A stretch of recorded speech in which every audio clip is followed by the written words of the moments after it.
Wealth builders. As I once again, your private money savior and private money surgeon, Nick Billions, and I'm bringing you part 7 of the Asset Protection Drive-By Educational Series, and this one's on Charitable Remainder Trust. This video is brought to you by the Mills Funding Group LLC, an apartment acquisition and asset management company. And let's jump right into it. As always, a good disclaimer: I'm not a lawyer, CPA, or securities professional. This info is purely based off of personal experience and opinion and should be consulted and verified by your attorney or CPA before moving forward with any mentioned investment strategies. And this is purely educational material and not intended to present or market any securities opportunities. Now, the FLP, a capital gains avoidance strategy, and there are 3 major strategies with obtaining an FLP. One, a 1031 exchange. You buy one property, take the profits and proceeds from it, and invest into a bigger property tax-free.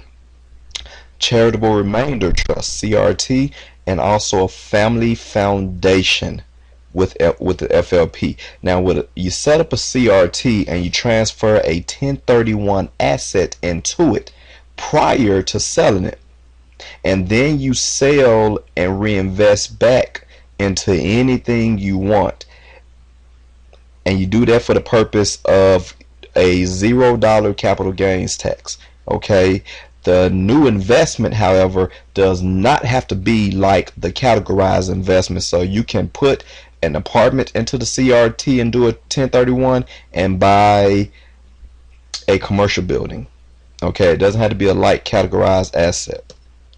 Now, with charitable remainder trusts, you can start them up with as little as $15, and you simply sign and document a 4 to 6 page document, and with it you name a charity, that you name it as a charity, or something that you're passionate about or believe in, and eventually you'll receive payments.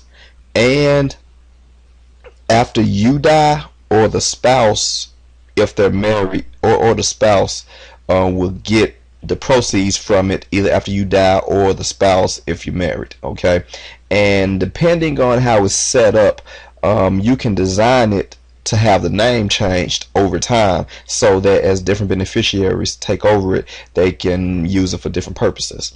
Okay, also into CRTs, you can use it for your kids as receivable lifetime income. Typically you give them 6 to 12% annually, and you can do annuitization tables and life expectancy tables to go along with it. Like with annuities, they usually to prevent any tax issues, they usually life insurance companies usually give out 10% annually off of annuities to maintain a certain lifestyle. You can do the same way with a CRT without the extra fees coming in place. A percentage of the CRT can be recalculated every year, and you can do that for multiple contributions in case you want to add more beneficiaries or take away some. It's tax free, and you can use it with large investments or 1031s. So with a CRT, you can actually give out distributions from the cash flow coming from an apartment building. How cool is that?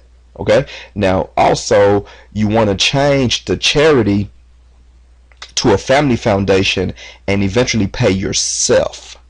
Okay, and with this family foundation, which is essentially an extension of the CRT, it is managed by your family.